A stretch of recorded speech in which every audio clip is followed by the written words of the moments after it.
Hello and welcome to Floral Foolishness. Sports. Oh, yeah, baby, it's island time. On Floral Foolishness, he's chugging a 40. Sports. We will debate current topics inside the sports ball world and society around it, no matter how unbelievable or ridiculous they may be, all while rocking crunchy, crunchy island vibe. But I got to tell you, my co host, the Dragon Wrangler, Jeremy Phelps, said he has something special for all of you because I know some of you guys might be listening on the Spotify. Wrangler, tell them what you got. I got a couple things. I've got in honor of this episode, which we've been building up to all week, and the majority of it's going to be spent in the great state of Florida. The fucking sleeve monster came out today, baby. Let's go. Uh Secondly, I also have delicious, delicious King Cobra, which I haven't been able to find for 9 months. Turns out it's in the middle of bumfuck nowhere, South Carolina gas stations. So when this gets to here, we fill it back up with orange juice, and that makes brass monkeys. Oh my god. Last time I had a brass monkey was it's that fucking drinking holiday. One of those drinking holidays years ago. President's Day. Yes, President's Day. Yeah, I definitely saw Ragraham Lincoln rise from the dead that day. Tell you He what. never died. He never died. He just fucking keeps on going. Nope, nope. And as always, rocking myself some Samuel Adams Cold Snap. Sammy Adams Cold Snap. Just fucking drink it, fucka. I can't do Chowderhead too well, Feels so good. that's the best you're gonna get. Feels Um, good. Hey, yeah. boo boo, get to the car. The car. Yeah, there's like two Chowderhead accents, like the They're deep very distinct Chowderhead, too. Yeah. yeah, and then like Bill Burr, how Bill Burr talks, and Yeah, I it's like the Boston Chowderhead and like the every other place that has chowder head accent. exactly. There's a huge difference. God, I wish I could talk like Bill Burr. I mean, I bet when he whispers, it sounds like he's yelling. 100%. I mean, nobody says anything with subtlety in the great state of Massachusetts. So, You mean the great state of Boston? Nobody yeah, lives in that one. Mass. It's just Boston. If you A lot talk of to somebody from farmers. Boston, yeah. A lot of farmers and a shithole called Worcester. Fuck that city. Worcester. Get you some Worcester sauce. All right. Before you get your Worcester sauce, you get your alcohol sauce and listen here to Phelps's opening statement. No rebuttal. We're just going to roll with it like we did last time. Yeah, I want to fix the gym. There's a lot going on in 2024 that shouldn't be going on in gyms, and I think we need to address all these things point by point and find a solution for them. Number one, way too many fucking people are working out in Crocs. Not that Rocks. background is priceless. Sorry, I had to put up the There's doggy a coin background. corgi So, over a mountain right now that just caught me off guard. I'm not even mhm. drunk yet. Uh, Too many people are working out Crocs, both in and out of sport mode, and too many of them have pieces of flair. For those of you who don't know, people are just like fucking buttoning buttons to their Crocs now, and they're like, "Hey, look at all my flair." Too much of that shit's going on. Okay, so back up. You need to explain fucking sport mode in a croc. That thing So does not there's scream sport. I'm sorry. so in a Croc, there's no back, but there's this stupid fucking strap, and if you put the strap up and behind your heel like a normal shoe instead of like in the front like a slipper, it goes into sport mode. That's sport and off-road mode versus just casual mode. Which arguably would help in the gym, other than the fact that you shouldn't be wearing fucking Crocs in the gym. Plain and simple. Oh, it's not leg day? Sick. Put a pair of fucking tennis shoes on. I don't care that it's not leg day. If it's fucking leg day and you wear the stupid fucking fingerless gloves, do you still wear the fingerless gloves? Probably, because you're an asshole and that doesn't change. They Um, also wear them to drive. They're driving gloves as well. well, that's just being safe. Let's be honest here. You're driving down the road, something runs out in front of you, a deer, a child, and you don't have that grip, you might swerve right into it. But you got that grip, fucking kung fu mode on that bitch. Oh yeah. Uh superior grip, superior no calluses. Let's go. Superior chastity as well, because nobody's fucking you in those. All right. So issue number one, Crocs just need to go away in general. That's how we solve that. If you don't wear real shoes to the gym, or if you're one of the assholes that wears real shoes and then takes them off to like squat in your socks because somehow that makes you a better squatter, fuck you. Fuck you. You're not a better fucking squatter because you're not in shoes. If you can't squat in shoes, you don't deserve to be in a gym squatting. Go do something else. Anything else. Whatever. Go do some fucking burpees. I don't know. What is the Uh thought process behind that other than none?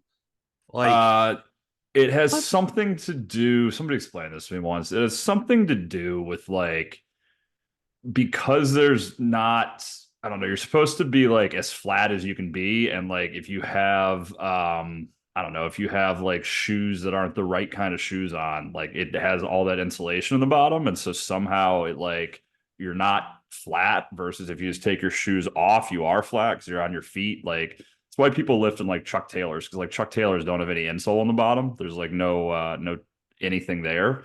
So like people like lifting in Chuck Taylors because it's just flat. I don't know. I What don't if you have a understand the high logic behind it. arch? Then you're just not meant to lift. Go fix yourself. I don't know. I'll go fix myself. Issue number two that I have at the gym is there should be a hierarchy of how strong you are in like a Darwinian method to like figure out if you have the right to be on something. So like if I don't know, if I bench 225 and all the bench presses are taken, but one of the dudes on there can only bench like a buck 40, then I just have like animal kingdom dominance. And I'm like, hey, get out of here. And it's my bench now. Go find something else that somebody else doesn't want until you get bigger. Cause it's twofold, right? One, me as the bigger human, stronger human. I just take precedent in the gym, Darwin style. But two, and more importantly, it gives him incentive to get bigger, faster, stronger. If you don't want to get kicked off of shit, go to the gym more. Problem solved. Then you can be the head of this. Um, Issue number three, couples at the gym. If you go with your significant other to lift, that's awesome. But don't fucking spend 45 minutes sitting on one thing talking. If you're going to be there for fucking purpose. Get shit done. I don't care if you want to be coupley. You want to fucking hang out and be a couple, that's fine. Do your thing. I could care less. But don't just fucking sit there and talk for an hour straight while other people need the shit that you're using. And point number four, and easily the most important of all of these, the stupid fucking tripods. Yes. So, as we talked about in episode one, we're not podcasters. We just get on here and do stupid shit and whatever. It doesn't get anybody's way. If you hate our podcast, whatever, don't really care. If you like it, awesome. Appreciate that. But it doesn't get in the way of anybody. For some reason, we've gotten to a point now where people feel like, and when I say people, I mean like 40% of people every time I go to the gym, which is 5 days a week.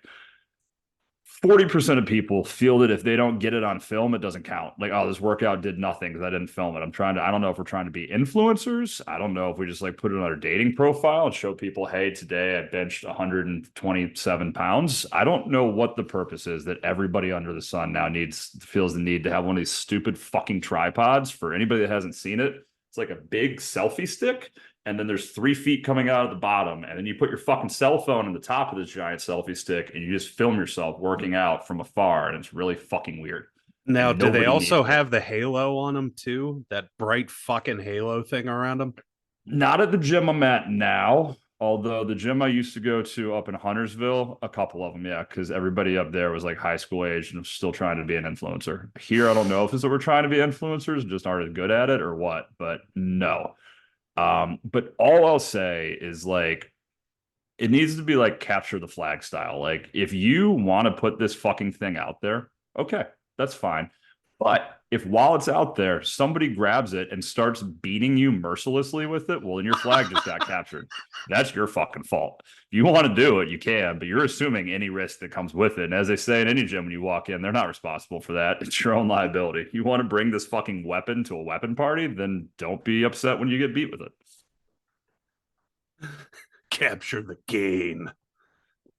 Capture the gain. It's yeah, this is how we fix gyms. This is how we do it. Just just call Dragon Wrangler fucking Tim the Tool Man because he fixing shit today, y'all. Oh, we're fixing life today. Fixing it up today. Yeah. Oh yeah. Oh, there goes the OJ. OJ and no shoes, AJ.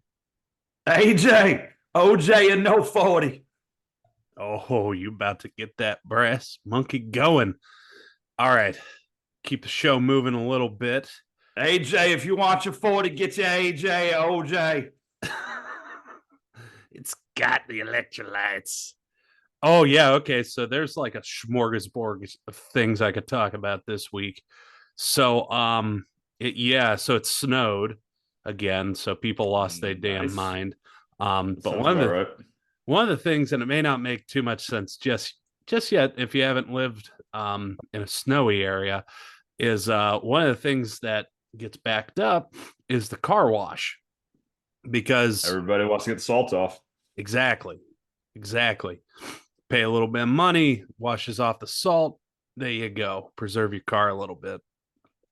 Now, one of the issues I've had this week is car wash attendants in general.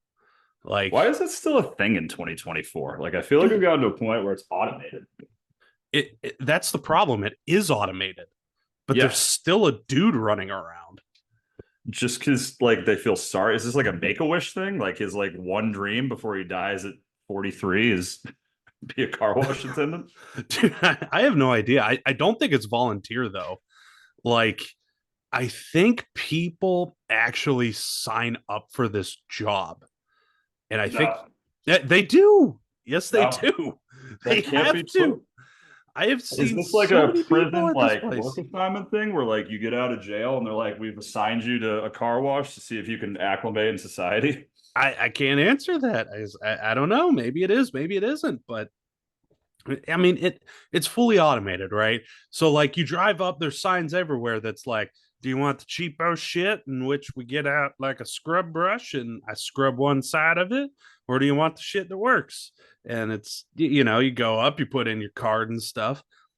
I I question whether we need these or not, but at the same time, I saw somebody who could not operate a vehicle without one of these people too. And it wasn't a Subaru. It was weird. No way. Yeah. Was it a Subaru they just put a different logo on? Like they took the Subaru logo off and they're like, you're a Lexus now. No, it's a Highlander. So there you go. Toyota, the other Subaru. I don't know. Yeah. Sure. Uh, yeah. So like So how could he not operate it without it? Like what was going on? He's about to like drive into a tree? so he's sitting in front of this bay, right? And there's like three lines, all right? And I'm back one to the right of this guy. And so I'm watching him because the bay door opens. I could see the other car has already well past left. And the person just sits there. Like, I don't want to go into the scary washing machine. And That's so where they monsters live. They might get me. Yeah, and so this dude, he's smoking like a Pall Mall or something. He ain't vaping. He's like, "No, man, fuck them vapes." And so he just goes up there and he's like, "Hey, you got to move in there now." And they're just like they inch forward so slow. It takes a good 2 minutes to get this Toyota Highlander into You got to this surprise car it. wash.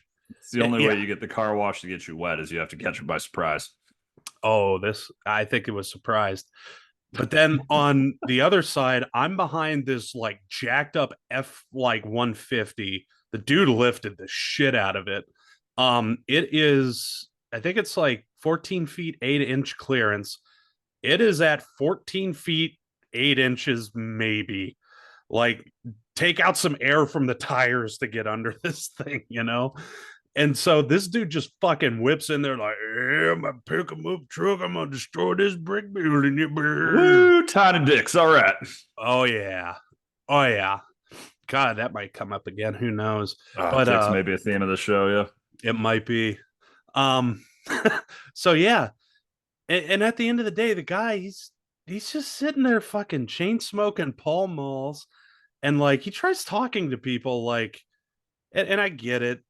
Okay, it's cold. You probably don't want to be out there.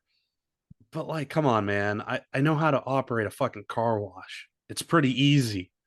Give money, press button, drive in, put in park, turn off the Uh, air. that's a That lot of steps to yeah. remember. I don't know about that. Yeah. What if it's not going fast enough and you want to hit the gas to make it go faster? I mean, Hey, Via con Dios, man, it's your vehicle. That's between you and that gas or that wash carpe station's diem, lawyer. boys. Carpe diem. Oh yeah, carpe diem. And then the other part, and this happened like right after. So there was a time when I used to be halfway skinny, and then I found stress in my life, and then I found the King, Burger King, and that added all of the weight back. Um, and so I had a craving after watching this menage a fuckery of washing a car in a car wash. And I was like, fuck it, I'm gonna go get some BK baby. So I pull up and I think I'm getting punked because like that kind of Carl voice that's a little metallic-y that I did earlier, it came out of the speaker in a female voice. And I'm like, no, there's no fucking way. And so I pull up and I just hear, welcome to Burger King where you rule. My name is I can't remember their name. Uh my name Tiffany. is not artificial intelligence. Can I take your order, you rule? And I'm like, no fucking way. And You know the so weird thing though is like Bojangles has started to go to all AI. So they still ugh, have people, but like if you pull up, AI takes your order. It's like talking to like an Alexa or like a Siri. It's like, what do you want? And then based off of what you say, it like gives you a response of like if you're like, I want chicken strips, they're like, all right, what drink, what side, what sauce? And it's like, whoa, this is fucking creepy. ugh, poor AI. Right? So yeah, I pull up and not AI was it was legit. Like that's the way they talked.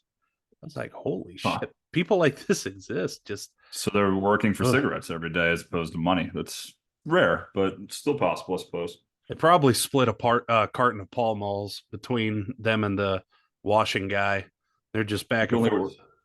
you only work 6 hours a day. You only get four Pall Yeah. So how was your day, AJ? Malls. AJ, you put your shoes on today. Tell Gatorade or no Pall Malls, AJ. you like the tobacco, you go put them shoes on today. Yes, you is. There we go. There's AJ, put your shoes on or you don't get the underage smoke, AJ. oh Lord. We don't condone underage smoking. Smoking is bad, okay? We also don't condone not drinking your Gatorade and not getting your shoes. Also worth mentioning. Gosh, there's so many things. Yeah, all of you guys are gonna need a list after this shit. I told you this episode's going to be fucking real. We're getting to some serious issues today. That's why I took these fucking sleeves off because I knew I needed to be fucking loose and limber to fucking do this shit. Let's go. Only you can abolish slavery. And with that, that takes us to our first topic of the day. We're going to head to the world of European soccer hoops, communist kickball, FIFA. We call it soccer in the States. My dog flips the fuck out for some reason. FIFA, who arguably doesn't have the right to tell anybody how to live their best life. Actually, they don't, but they still try and They still try. The same way, so does Goodell, so does the NCAA. There's actually a lot of people who have no right to tell anybody anything and just try to do it anyway. yeah. So, and we've covered this on other shows across the plastered verse, but we haven't covered it here yet. Haven't covered much here yet. So FIFA says they have a solution to lower the amount of racist chants that happen at soccer matches, and it's for their teams to be forced to forfeit. Other penalties have included loss of points, loss of amount of seats that you can have in the stadium, so on and so forth. So, Jay, there's all sorts of tactics that they're throwing out there. Does forfeiture of a match take it too far? And outside of that, how do we actually stop these racist pricks? Yes, I think it takes it too far because it hasn't done anything. There's one really simple solution here to solve this. There was a woman in the 80s. Her name was Jane Goodall, and she went to live with the apes. If you're going to be a racist piece of shit, what happens is you are forced to live with that minority group that you're racist towards for an entire year. You're not allowed to live. You're racist towards black people, you're living in the projects. We're not talking about like hanging out in like, the richer parts of LA where it's a mixed neighborhood. No, you're going straight to fucking Compton, motherfucker. And you're forced to work in that community. So now you're fucking slinging burgers at like a White Castle in Compton as presumably a white guy being racist in this scenario. You don't like the Jews? Guess what? You're going to spend a hell of a lot of time learning about the Torah. You're going to be going to fucking 9 days, 8 days of Hanukkah. You're going to learn to love gefilte fish.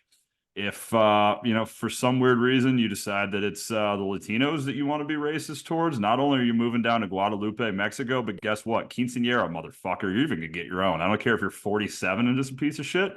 That community's throwing you a quinceañera so you can learn about their culture. Okay, wait a minute. That's the best solution for this whole thing. If you're a man, no matter what, you're getting a fucking quinceañera, fucking middle of the pitch in front of all of your friends.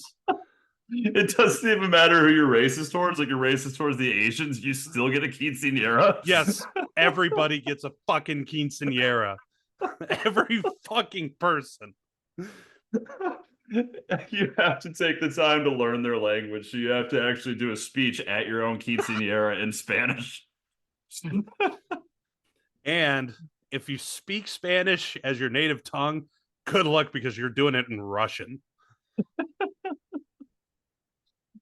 I just think that if we force them to live within this community, not only will they gain a great appreciation for it, but it'll also be very entertaining. And at the end, the only way you get out is you have to pass a written test. And the written test isn't like, tell me what year or what percent of this city is minority versus majority. No, the written test is like, if you go down to Ching's Wings on the corner, how do they make that sauce so good? And the answer is like, I don't know, you use tartar sauce instead of barbecue. And they're like, ding, ding, that's one question right. Tartar sauce, let's go.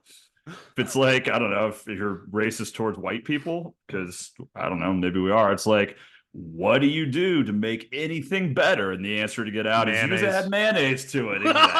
Exactly. Exactly.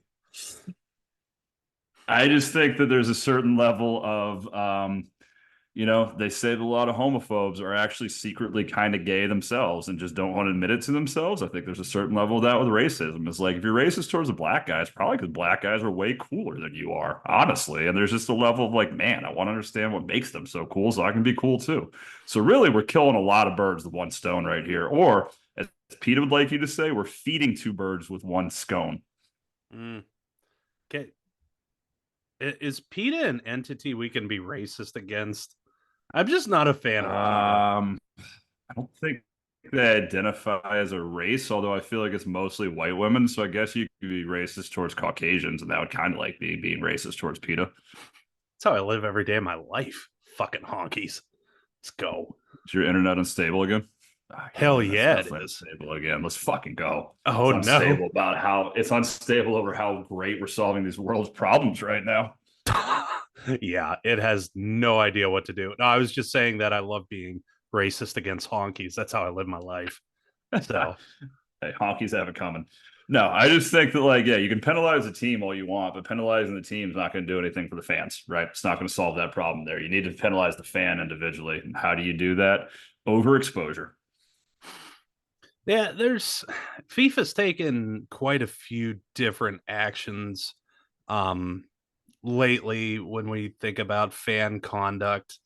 I mean, even going back, gosh, was it last day? It was some show recently where they were where refs were handing out yellow cards for basically talking back to refs, things of that sort. And a lot of the pundits are jumping on it like, oh, well, there's less confrontations and less team confrontations, yada, yada, yada, even though it's been there for 6 months already. How do you solve the problem of people being racist dicks? Jesus Christ. You gotta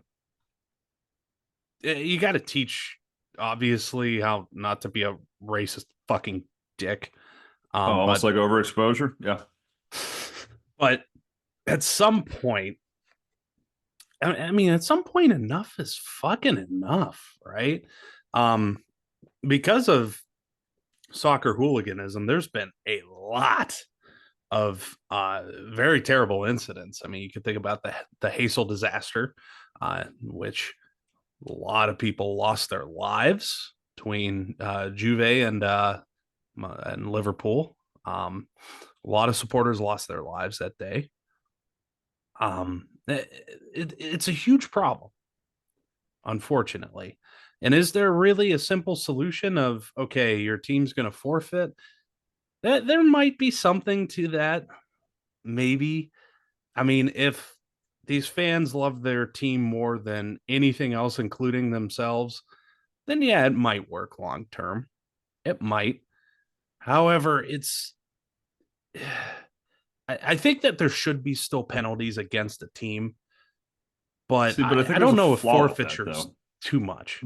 But I feel like the issue is so like I don't know if I'm a Luton Town fan and we're playing Chelsea and Chelsea's way better, than what's stopping me as a Luton Town fan from just dressing up as a Chelsea supporter, being really racist towards my own team, and now my team wins by forfeit. I just feel like it's opening too big of a Pandora's box there. That like who knows who I pull for? I could go out there, my team could go 72-0 because I'm racist every single game, or one of my buddies is, or one of my other supporters is. I just feel like it's opening up the opportunity to make it worse, not better. Now, just imagine that Luton Town guy dressed in Chelsea apparel, in which on another show we said that if you wear a Chelsea kit, you're gonna practice safe sex that night because you're not having sex. So there you go. You can live with that one. Thanks, Chelsea, for that. Um, but I mean, think of it this way: then they have to do the quinceanera in front of their friends in Chelsea gear. You will never live that down. Fair, fair. Never. I think there's another option too, is like, yes, we'd still do the quinceanera, but you know how back in the day, when they were trying to teach you safe sex, there was all those like abstinence and safe sex videos from like the 70s. Yeah. I think we remake those, but it's like how to not be a racist piece of shit. So it's like same like old school kind of style, and it's like, hey there, I hear that you in the stands came out and decided that you were a racist asshole. Let's talk about how to appreciate the minorities in this country. And then it's Star like, transition. Yep. yeah, it's like a 9 hour class, and there's like a written test at the end of that too. And it's like you don't get breaks in between. It was roll 9 hours through, and it's just nothing but nonstop videos. Just like, like if you feel like the answer to this question is that you should throw a watermelon at someone, then you're a racist piece of shit. Let's talk about other options to not throw a watermelon at a person. And it's like, yeah, if you're going to be that big of a dick, we do need to teach you how to not be a fucking piece of shit. So maybe we start with 1970s style fucking PSA videos. Okay, now I'm going to take that a step further. That person has to watch it in their own room, but so does the rest of the fucking team. So you're still penalizing the team, Yeah, not I like it. directly, I like but you're it. taking away 9 hours of practice time for star transitions, bad mustaches, and God only knows like how many unbuttoned shirts. Just like, hey, I heard you were a piece of shit there, guy. That's not cool. And for 9 fucking hours of that. And it cannot be any Let's, less. And it has to it's be like during practice time. Yes. And if the video. anybody cheats, everything restarts. I love it. The video's like, it sounds like you don't appreciate other cultures. Let's talk about things that make other cultures cool. The Mexican culture. Have you ever had a quesadilla? They're delicious. Oh, God. The video itself is actually kind of racist. So it self imposes a whole other penalty. So you're losing 2 days. So it's just a never ending loop that now you have to watch the same video again. You, that's how you solve the problem. Quinceañeras and fucking 70s how to videos. Maybe we take it a step further. We keep it intrinsically racist, but we use it in our own benefit. So, like, the final test in order to get out of this class, to get like reinstated into whatever we're taking away, because at this point we've kind of gone off the rails, is like, you were racist towards a black guy. You know what you have to do? You have to recite Bombs Over Baghdad by Outkast word for word until you remember it, memorize it, and are able to do it. You're still fucked. You said something mean to an Asian guy. Guess what? Now you got to recite Rush Hour, every fucking line that Jackie Chan has in the entire movie, start to finish. You fuck one up, you start back over. I just think there's a level to this. Like, you want to make fun of the Mexicans? Guess what? Fucking gasolina. You're learning start to finish, and that's bilingual. That's twice as hard. Yeah, You don't like the Jews? Then guess what? Kanye West album, start to finish. No. Oh, oh no, no, oh no. I was just gonna say for like the white people, you gotta watch like 13 Candles. I think that's all we got. You have to learn like a Toby Keith song. Well, I know my personal hell would be an Ed Sheeran song, so we're just gonna go with that. Just however that fucker. I think the person you were racist towards is the one that gets to pick it. So if you were racist towards, like, I don't know, fucking like Pulisic can be like, no, I want you to have to sing Backstreet's Back. All right. Now that would be challenge accepted on this front, but that's a different story. Hey, different times. Then again, I'm not gonna go to Milan and be racist towards like the one of the only like 3 or 4 U.S. men's national team players who knows what a soccer hoops ball looks like. So Yeah, fair. yeah, he's crushing it over there. But really that's because you're so scared of having to watch this video now and have a quinceanera. So clearly this is already working. 20 minutes ago, you would have considered it. Now we've solved this issue. We've brought world peace twice in the last year. Oh God. Yeah, we really have. This could solve some actual problems. It really could. Same. Really could. So in all things football, we've now solved fan issues in multiple ways within the past year, as Jay has, mentioned. But we're going to move on to the American foosball, more specifically, not-for-profit athletics, in particular the athletes that make more money than professional players in some instances. The University of Florida is currently under investigation for NIL recruiting violations tied to former commit Jaden Rashada. All right. Long and short of it, Rashada decommits from I believe it's the U, right? And not Miami of Ohio. I mean, yeah.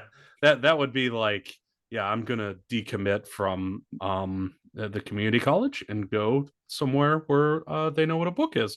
So I'm going to decommit from the Red Hawk, not Indian. I don't know what their mascot is anymore. The not Red Hawks.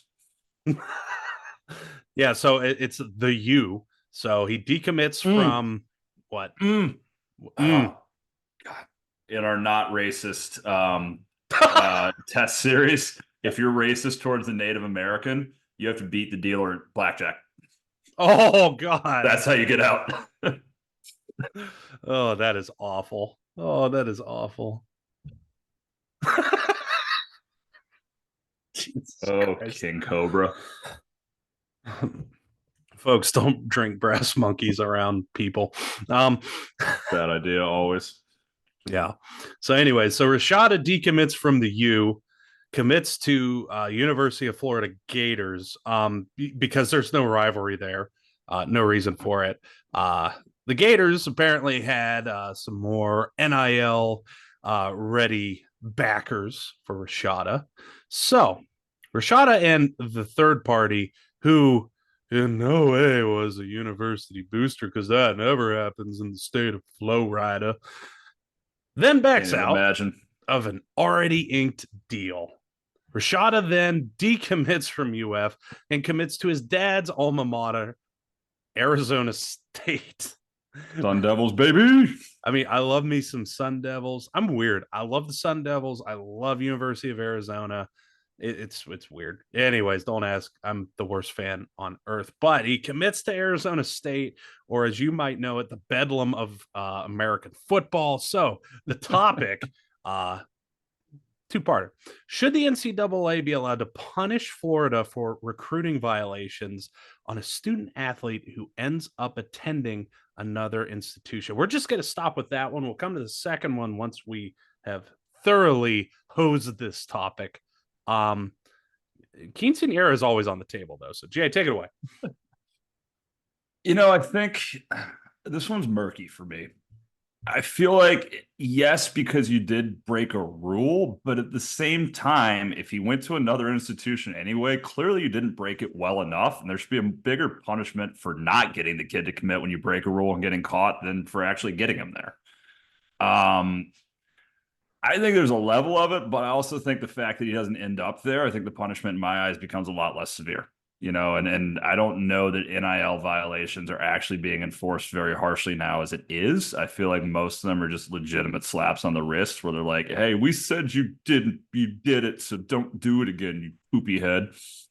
Yeah, unless it's women's basketball at Miami. Oh, the Cavender twins. I was going to get to that at some point here. Yeah. That's actually question 2. I'm going to come back to that, so keep that in mind. But I just think there's a level of like, should you still be punished? Yes, but if the kid doesn't wind up coming to you, clearly you did a shitty job of breaking the rules, and so I don't think we can punish it nearly as severely as the kid actually winding up there. And so, I mean, that starts with us actually penalizing anybody for anything ever, other than saying to Jim Harbaugh, hey, you're playing 3 Sisters of the Blind for 3 games to start the season, so you can't be on the sidelines, and 3 games you're already favored by 45 points. But no, I mean, I think anytime you break the rules, there needs to be a repercussion. But the issue is the rules are so murky right now. Who even fucking specifies if it is a violation or not? I mean, going back to the Cavender twins example for a minute, literally the issue with that is that when the booster, which it used to, there was a point in time where you couldn't even have a booster talk to a recruitable student athlete. This booster took them to dinner, and while they were at dinner, he talked about the NIL deal he was going to offer versus waiting for them to be done with dinner and then offering it after. It sounds stupid to say it like that, but truly what that deal boils down to is exactly that. You're not allowed to talk about it and offer it while you're at dinner, but you can call them right when we leave from your own car with them a car away. You can shout out of your car window and they can hear it from theirs, and it's legal. But if you do it while you're at dinner, it's an NCAA violation. So I don't know. Like, okay, what is your from the car NIL pitch to get a recruit? Go. Well, I start by honking my horn, and then I go, hey, I'm going to offer you a very, very interesting proposition here. Oh, what kind of proposition, senor? I want you to come play for this school. No. When I say go, I'm going to floor it. If you can catch me and beat me, go. And then I fly, and then they don't catch. And when they don't catch me, I'm like, oh, sorry, you already signed it. It was a verbal agreement. You agreed to the race by saying yes. What I was going to say is if you don't catch me, you actually owe me money. So now you have to pay me to play for this institution, but that's legally binding. So sorry. Got to see how bad they want it. You don't just want to give money out to nobody for free. I feel like that could be the modern day like catcalling, is offering athletes NIL deals from cars. It's like, yo, athlete, hey, you want them bucks? You just drive by like a basketball court and you're just like, yo, look at that 3. How'd you like tree fitting? Do it again. I'll make it 650. Man, dude, you do it another time, I'm gonna wrap your face around my car, yo. How'd you like to drive this car? And they're like, dude, it's a fucking Geo Prism. No.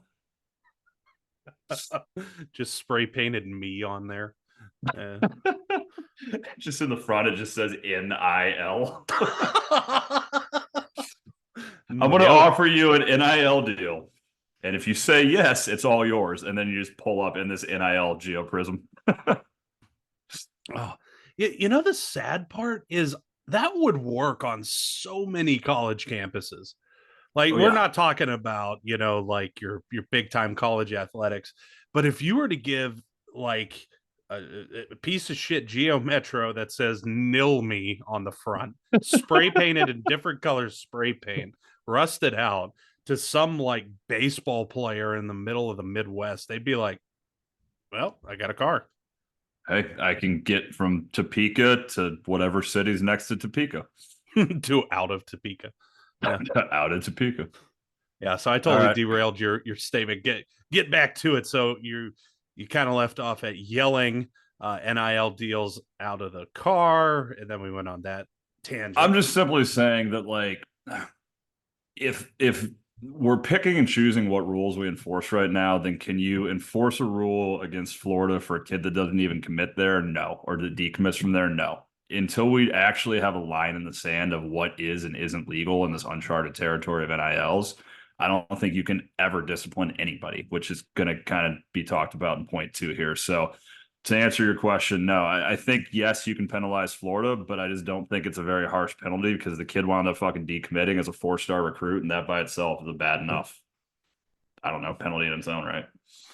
Yeah, and I think this is why the NCAA is kind of being forced. I don't They don't want to do this, but I think they're being forced to create that super conference. All of the football stuff that has been that's new, getting rid of the BCS system, NIL itself, both of those have not come from the NCAA. Those have come from the Power Five, now kind of Power Four conferences, to try and bolster recruiting, things of this sort.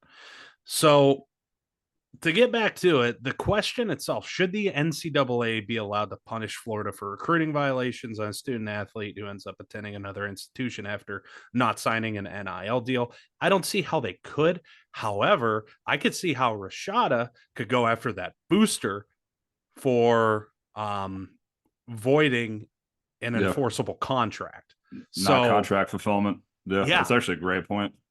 yeah. So I think at the end of the day, if this person was not a booster, was a booster, they're not going to be able to help in that next 4 or 5 star recruit, right? Because hey, at the end of the day, you lost all that money by being a piece of shit. Yeah. Enjoy Well, you singing your got to quinceanera.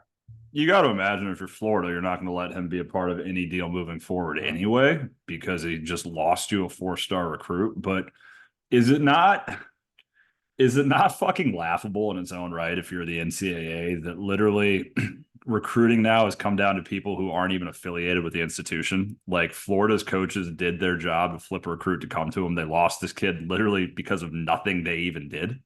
Well, a lot of times they are alumni who didn't play, who were just successful too. Um, Sure, but should they have any impact in whether or not a future recruit comes in? Like, it just seems insane that we've gotten to a point where the coaches aren't even the ones recruiting anymore. well, okay, let me frame my response as a question back at you. How many times have you felt vested as a fan of a particular team and wanted to have control of that team? That's what boosters are, in a Oh, sense. 100%. But I'm saying from the NCAA's perspective, like your fucking job is rules enforcement and rule setting and rule everything. It's not your job to let the fucking fans be involved. So I guess one thing that could, and maybe the NCAA should do this, is with all NIL deals, if the signature uh, takes back their offer for an invalid reason, that the school then would have to be punished in They're some way. liable. So the Yeah. school's liable for the cost. So you Yes. have to fucking pick what boosters you associate yourself with because if this is Yes. signed, now all of a sudden this, and I think Rashada's deal over 4 years, I think it was somewhere in the neighborhood of 20 million or 15 million over 4 years. Oh, throw a mill my Um, way, boy. Let's go, yeah, Sun right. Devils. But whatever the case might be, so at that point, you're a not-for-profit institution, the University of Florida. Now you're on the hook for $15 million to a kid who, at that point, if he doesn't want to, doesn't even have to commit to you. He can still go elsewhere and still get paid $15 million. I like that. I think it definitely kind of puts you in a position where you have to be really careful about what friends you align yourself with. Yeah. Yeah, so there's ways around these things, folks. It's not always direct. Now, the second part of the question, to let you expand on the Cavander twins, how does the NCAA fix this disaster that is NIL deals? And I assume you're not a fan of the super conference idea, too. I'm not a fan of the NIL in general. For me personally, getting on a soapbox for a second here, I feel like what it's become is it's gotten away from the entire purpose of college athletics. The entire purpose of the NCAA is to allow kids to get an education. Now we've gotten to a point where it's literally fucking free market capitalism, which is very different than the fucking intention of let's get a kid the best education they can get. Transferring 5 times in 4 years isn't in the best interest of the student athlete, it's in the best interest of the athlete. Very big difference there. So to me, the gray area is the biggest issue right now, and you have to go one of two very distinct directions. You either have to say, this is the Wild West, nothing is illegal anymore, do whatever the hell you want. Because again, to your point, if the University of Miami got fucking sanctioned because the Cavender twins got offered, who, side note to this, for better or for worse, they're already fucking millionaires outside of Miami's money. The amount of money they make off of doing shit on TikTok, which I don't understand how you make that money, but somehow you do. The amount of money they make off of that by itself could pay for them to live very comfortably for the rest of their life. NIL is just fucking icing on the cake. They don't need Miami's money. They took it because it's more money, and you're not going to say no to more money, but it's irrelevant for them in the long run. So if the fact that it was legal for this guy to offer the money, just illegal in the way that he did it, and that's what they're getting sanctioned for, is fucking stupid. But where I'm How going dare with this you is, order dessert? I have something I need to say, and your eating is getting in the way of it. I just think you have to go what business or is this fondue? Next time I am not taking you to a fucking all-you-can-eat buffet. Next time we're going to McDonald's. Which, if your NIL sponsor is taking you to Golden Corral or McDonald's, you may not want to take that meeting. When I was coaching at Limestone in 2018 and we went to the national title game, we stopped at fucking Golden Corral on our way to Philly for the national title game. And to this day, I'm not sold that it didn't play into the reason that we lost that game. Oh, 100%, man. Like, I was shitting for 5 days after. I know my players had to have been shitting for 5 days after. Dude, that's why you got to go for quality. All right. The old Ryan's that used to Ryan Steakhouse. Oh, dude, yeah. that had the buffets in them. Bro. Dude, you remember Ponderosa back in the day? Mm-hmm. Mm-hmm. Oh yeah. Oh, went out man. of business. It was too good. Yeah, but those places, man, we went from a team that for football for high school, I know, oh, Stone's talking about the glory days. I played college lacrosse. Fuck you. So with with our football team, we went from a team that had only been to the state quarterfinals one time to winning the division to going back-to-back years to that same level. And guess where all the offense and defensive linemen went after 2-a-days? Golden Corral. Ryan's. Every Let's go. fucking time. But Beefing then up.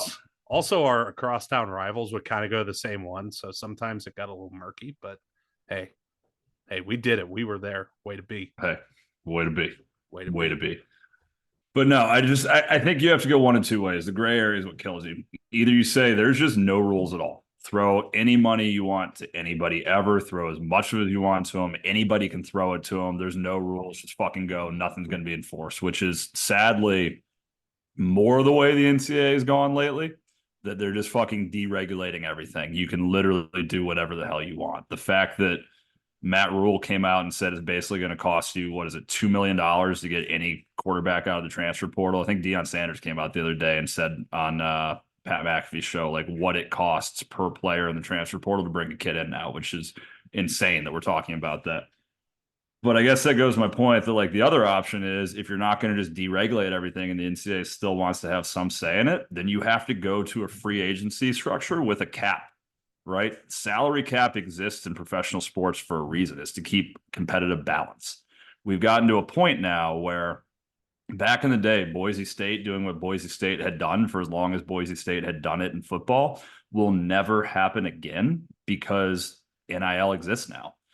And so if we're talking about competitive balance and what's in the best interest of every student athlete, not just the elite at the highest level that puts more money in the pockets of a not-for-profit organization in the NCAA, then what you have to do is you have to structure it in a way that there's a salary cap of, hey, if you want to buy this 5-star recruit, that's fine. You can do that, but then you're not going to have much left to get 12 more kids, to get 20 more kids, to get 30 more kids, right?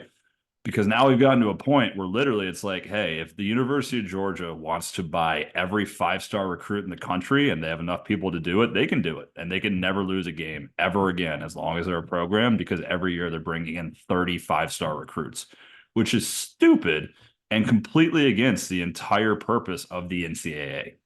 So if we're not going to just deregulate everything, which I hope we never do, then you have to fucking structure it in a way where there is very clear rules and there's a salary cap of if you spend over X amount, you're in violation. So I'm gonna push back a little bit on that one, just because we got done talking about the world's football. Yeah. There's no salary cap in that. Individual teams can spend as much as they are allowed to bring in and buy players, right? The backside of that is who is the one league that is bringing in players like fucking hotcakes and giving out money like it's going out of style? MLS. Close. The Saudi Super League.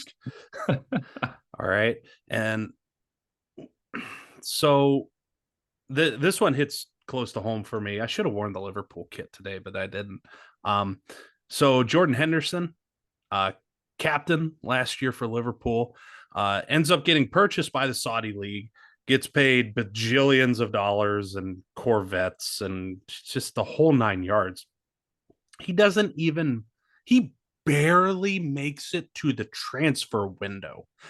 Barely. And all throughout, he is calling his former manager, Jurgen, who is working behind the scenes to get him a deal with Ajax, who ultimately ends up signing him for a huge discount. The reason? Jordan found out, okay, I'm getting paid beaucoup de dollars because I am playing against inferior competition in front of 12 people. So I would do that for buku dollars, by the way. If anybody in the Saudi league's listening, I am happy to play against inferior competition for the half of what he was being given. Yeah. And just one Maserati, please, sir or ma'am. I don't even need it. I'll take a Toyota Highlander. I'll be fine. You can't go into car washes with them fuckers, man. You got to watch out. Got to watch out. Good thing it never rains in Saudi Arabia. Problem solved. It's dusty though. You got to clean the whip. Got to clean the whip. Clean it. Clean the whip. You got to clean the whip. I just feel like you remember back in the day, like a couple years ago, Rex Ryan did like his dance where he's like, "You got to pass the ball. You got to pass the ball." God. I just see Rex Ryan having like you got to clean the whip. You got to clean the whip. Now hit the brush. Now hit the brush. And now spray it down. Now spray it down. And finish, everyone. Now take off your sock. Now take off your sock. Slower. music just stops. Just slow, motherfucker. Yeah. But anyways, after you put that flaming number 18 on the side, you do got to clean the whip. So, just take it as it is. So that was kind of my counterpoint to that, not washing Toyota Highlanders. Side note, you're racist towards the other Indians. You have to compete in a game of cricket, and if your team loses, then you're fucked because clearly you didn't learn enough about their culture, or you have to win Slumdog Millionaire. Oh my god, yeah, you're just fucked. Then don't be a racist piece of shit. That's controlling the controllables. Don't be a racist piece of shit. It's real simple, folks. So how does the NCAA fix NIL deals? At this point, I don't think you could fix it, but I think you could salvage it for something a little bit better. Okay. And people aren't going to like this, especially college football fans, but I don't really give a shit. Um, Back in the late 70s, early 80s, this idea floated around that states were paying too much for education. And so Which we states started that? Like Mississippi and South Carolina, all maybe of New them, Mexico. That's all about of right. them. Um, and so now it's one of the most hotly contested issues. It's always first on the chopping block. With these NIL deals, if you want NCAA, you could do something fantastic right now in that half of every NIL deal given to a student athlete, and just half has to go back into the academic fund. You I want to like it. fix our institutions? You want to get people coming back who are great faculty members instead of going over to China or honestly, the Middle East too is paying out to wazoo for intelligent folks. You put half of every NIL deal back into American schools. Holy shit. We're no longer going to be, oh, well, at least we made the top 50 in math. 2 plus 2 equals yay.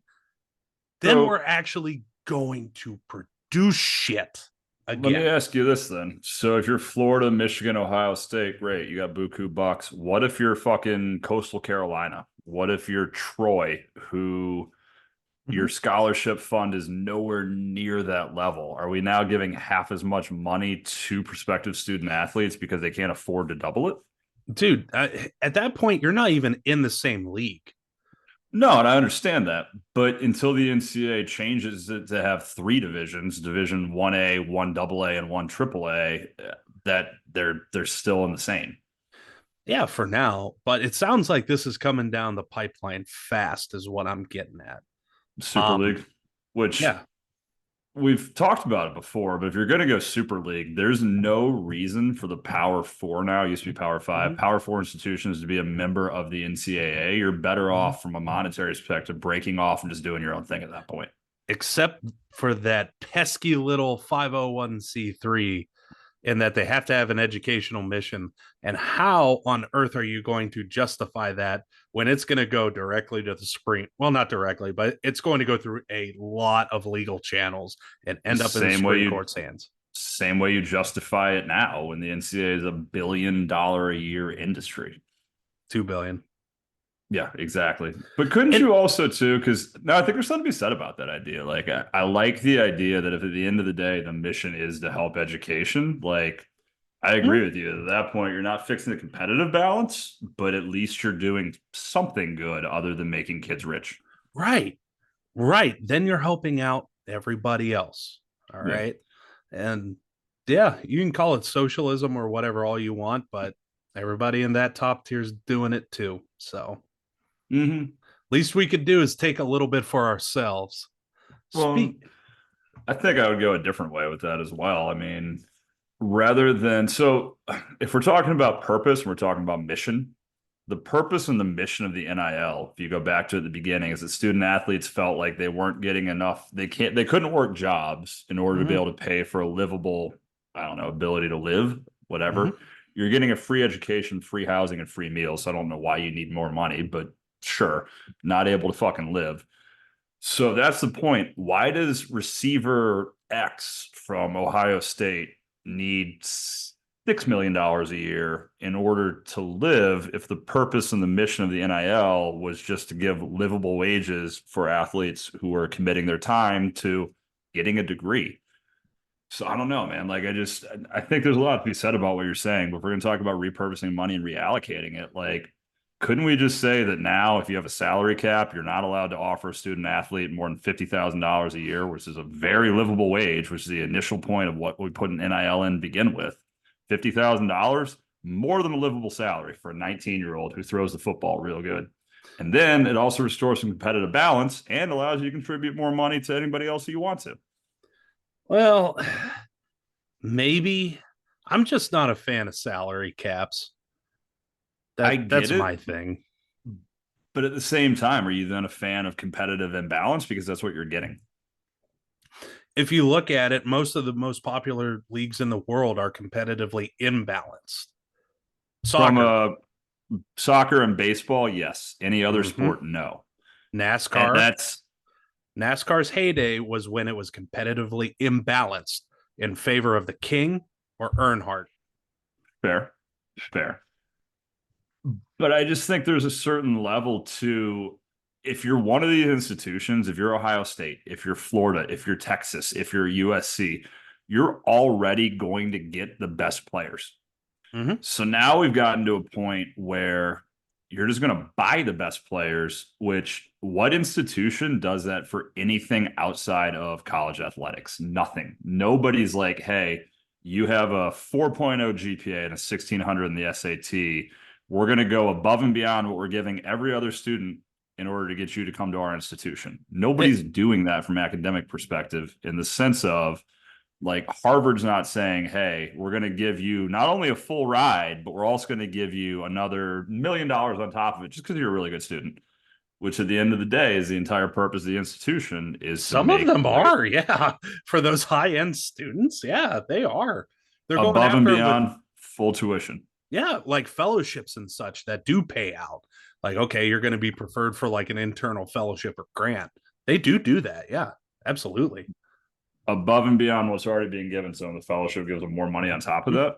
Yeah, to go Yep. like towards car, other living expenses, relatively speaking. So, They did and it at the Naval Academy, but that was more so a signing bonus. Like a Navy, and they do the same thing in Army. Your junior year, you officially sign your papers to go into the military, which makes it official. You can't leave at that point. And so they give you a $50,000 signing bonus and they tell you go spend it. So if you're ever on the campus in Navy, you see like fucking Corvettes and like Dodge Rams driving around.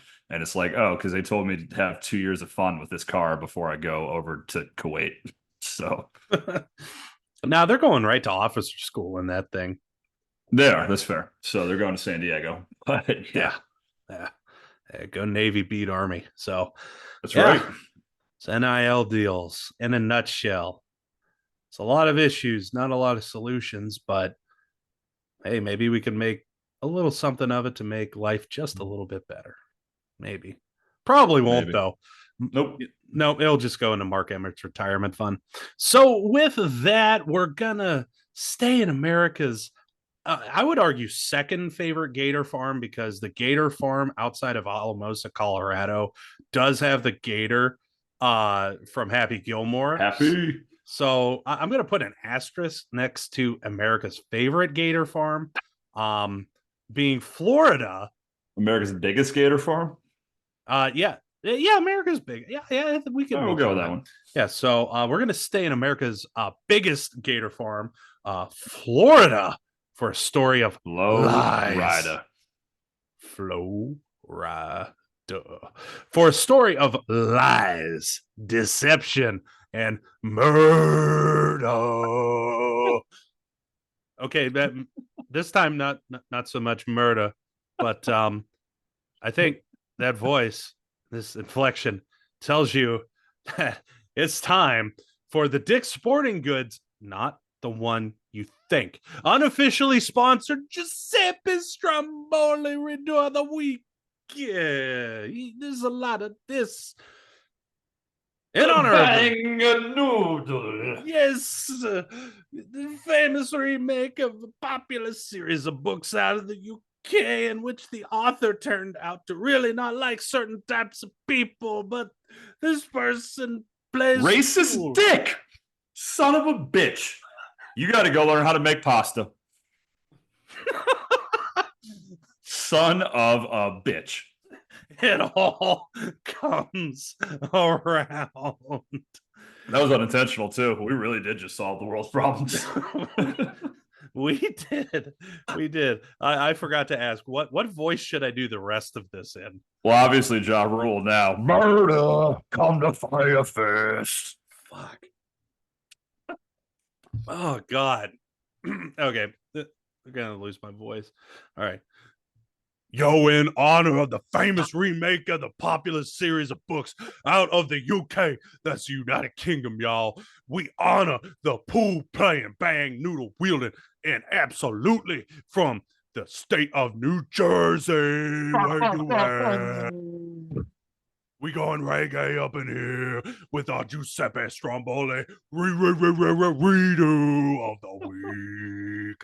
Unofficially sponsored by Dick's. Again, not the Dick's that you're thinking.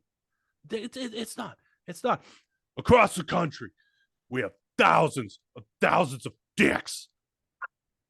Big dicks, little dicks, dicks of every size, shape, and color. When you need to sport, find a Dicks. Not the one you're thinking of. Speaking of Dick's sporting goods, we head to Tampa, Florida. Lovely, beautiful Tampa, Florida. That bitch. Yeah. Where's Carol? And when Cynthia Kelly, That bitch. standing up for her rights. What rights, you ask? If you've heard this story, you probably are asking what fucking rights. Valid question. The right to enjoy the artistic design of her food. Absolutely. I mean, when I think it's a hotly contested right. Was that what I think there's a Brown versus Board of Education. Was that about artistic rights of absolutely food? Not. Kelly reportedly purchased a Reese's peanut butter pumpkin cup in October because, quote, okay, I got to do the voice again. The product contained a cute looking carving of a pumpkin's mouth and eyes as pictured on the product's packaging. The packaging, motherfucker!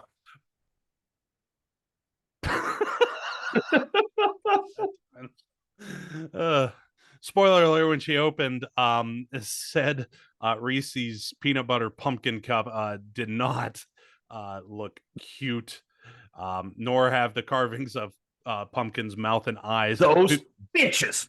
Because guess what? It gets hot in Florida and sometimes chocolate melts. So they also just don't stitch them in there to begin with, too.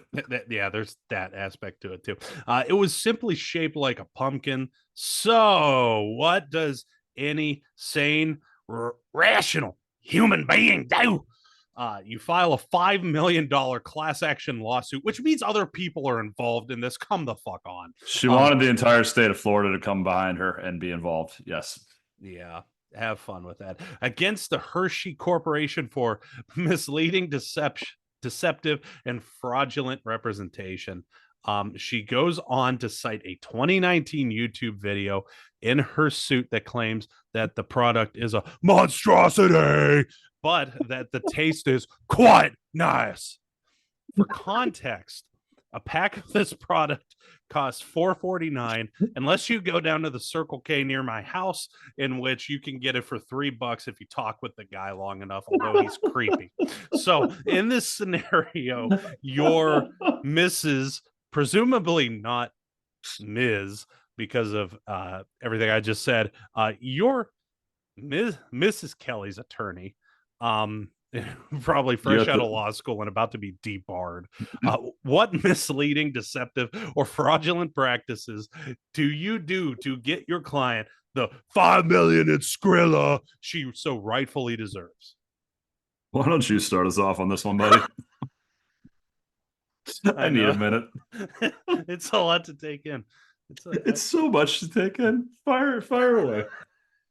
I'm very happy that we're going to just reintegrate this voice thing every week. By the way, I don't ask him what voice I'm doing. So it just happens. It just comes frequently just on its own. Yeah. So there's going to be weeks where I have no fucking clue how I'm going to pull it off. And I cannot wait for those weeks because it's going to be awful. It's just going to be like... For context, I write the script and then Stoczy just fucking takes it over. You got to make it yours. Its own. Yep. You just got to make it yours. Okay, so I'm thinking like an actual attorney in this situation, and you have to somehow prove that by these things not looking like pumpkins, that you caused somehow financial or physical damage to an individual. So, how the hell do you prove that? Well, my good listener, have you ever had a not tooth replaced, but a tooth capped? Ever? I have. Hey, sometimes dentistry isn't the best. Sometimes I forget to brush. Sue me. I have a water pick now. I'm learning my ways. On these things, sometimes if you hit kind of a chewy spot, that cap can fly off. Let me tell you, it does not feel 100, as the Utes would say. Doesn't feel fire. No, it does. It feels Doesn't like feel fire. doesn't Like, feel good. Fire. no, it feels like very, very bad, somehow cold, somehow hot, kill yourself fire. So, Most fire because would kill yourself. That is fair. Unless you're a monk. They light themselves on fire all the time, and it's actually pretty cool. yeah, let's assume this attorney isn't a monk. Okay. Well, I mean, they're a pacifist, so I guess that makes sense. It's a stretch, I know, but follow me with this. So, Just this one time, I'll assume this Tampa, Florida attorney is not a monk. yeah, so assume this Tampa, Florida attorney had to do a quinceanera at a soccer match, and also is not playing by the rules. So, what are you gonna do? You might fix some dental records. You might say, "Oh, this cap came off of this person's teeth." You might shove the dentist a couple bucks, and you might say, "You know what? She was aiming for that little triangle cutout so that her tooth wouldn't have to hit that hard, hard chocolate." That is the only bullshit I can come up with this. So that's how I'm doing it. Fraud. Um, so I mean, if you're going in on this lawsuit, okay, who amongst us saw this and thought, yeah, this is a frivolous lawsuit. That attorney's not going to be disbarred in any way. Who thought that? Other than this Probably, person. probably that bitch. That bitch. That bitch. What's her Carol, name? I don't. Carol Baskin.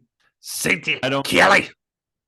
Carol, I don't even remember what the name of your organization is, Big Cat Rescue or something like that. But if Big Cat Rescue wants to sponsor this podcast, I'm okay with that. We will take you as a sponsor. And we then will. we'll bring Joe Exotic on to debate the wide world of sports, which the entire time he'll just bitch about that bitch.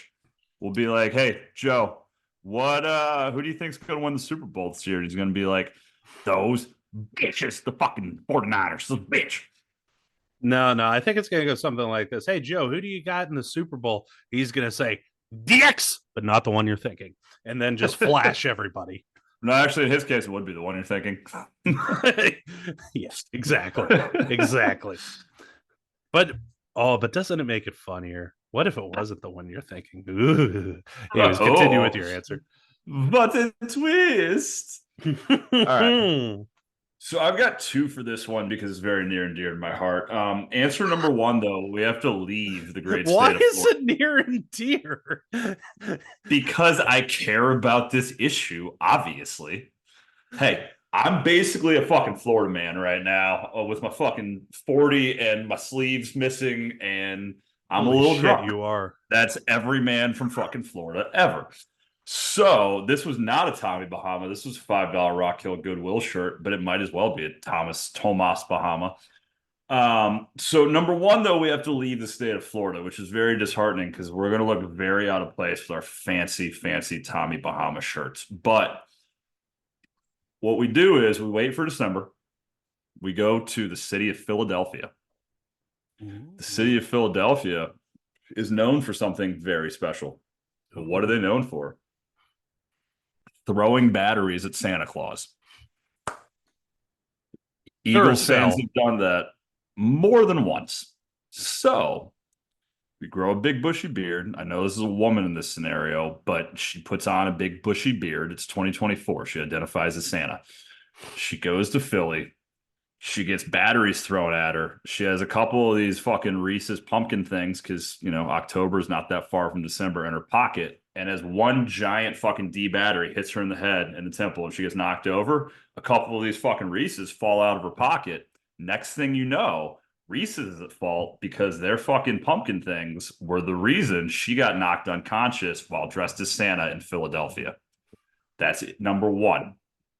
Now, number two is a lot more intricate, but I do think it's the better option. This Now, is a what would have lot been of better there is if you rewrapped a Hershey's pack or a Reese's pack around one of the Duracells and just fucking whipped it. you just put it like you put a string like a rubber band on a brick, and it's just attached to a brick lying on the field at the lake. Or bake a Reese's pumpkin around the brick. It's just hand drawn like a Sharpie. It just says pumpkin misspelled. There's no second P in it. Pumpkin. All right. Number two, we could stay in Florida for, but it actually has a lot of ties to the ending of number one that we just came up with. So, Holy shit. you said it before, right? There has to be physical or emotional trauma. Now, that was the physical. We're going to the emotional for a minute here. It can be emotional, yeah. Back when I was in high school, we were talking about laws in one of my social studies classes, and we talked about the idea that basically you can sue anybody for anything ever for any reason, but you have to have a reason behind it to back it up. So I'll never, to this day, I'm in my 30s, I've never forgotten. One kid was like, all right, so like, what if like my dad died at a Crayola crayon factory? Can I sue Crayola? And the answer was not really, but this is also 20 years ago. Now, probably yes. So what we need to do is somehow find a way. These pumpkins have caused her emotional trauma. So here's my thought process. I'm the attorney. I'm trying to not get disbarred by taking this case. So here's what we need to do. We get a police scanner. When the police get a call that there's been a murder, we beat the police to the crime scene and we plant these fucking pumpkins everywhere around this dead body. We do this for like 6 months. And like, even though some people get caught, we're like, yeah, I don't know though. Like the guy got caught and he was different, but there was Reese's pumpkins around the dead body. I think the Reese's pumpkin killer's still on the loose. Then, to your point from before about Philly, what do we do in this woman's home? We take bricks and we put Reese's pumpkins just rubber banded to the brick, like we talked about before, with notes on it that just say, I'm going to kill you. And then on the bottom it just says, you bitch. And so throw them through her front window, throw them through her back window, throw them through her car window. Next thing you know, there's fucking bricks with Reese's everywhere and a whole bunch of dead dudes that have Reese's around them. Now she has reason to be terrified of these pumpkin things, right? So when we go into court and we're like, why are we suing you for $5 million? Because the entire state of Florida has now been terrorized by Reese's pumpkins. I think the logic's there. And if you're trying to win a $5 million suit, it's great outside the box thinking like that you need to win this. But how does the artistic design play in there? Like, just because it doesn't have a face? I mean, are you going to say that, like, okay, wait, the bricks that went through and then she opened them up and they didn't have a face, and then it's like doubling down on the terror or something? Well, no, because if it had a face, then obviously that wouldn't be what was left at all the crime scenes. So then you're like, hey, every single one left at the crime scene, it didn't have a face on it. It was faceless, and that was even more terrifying. But it's okay. So when I went to buy this pack, it clearly had it represented. There was a face. I opened it up. It was like pulling the fucking ace of spades. It was like the trump card. I was like, no, the killer's in this fucking gas station with me. I never saw this coming. I thought I was going to have this delightful, happy, smiling pumpkin. And next thing you know, the fucking jack-o'-lantern killer's coming for me. Ah. Your Honor, it's like it was a face. Oh. Your Honor, I'd like to say that I, as this attorney, am a national treasure. Now, moving on.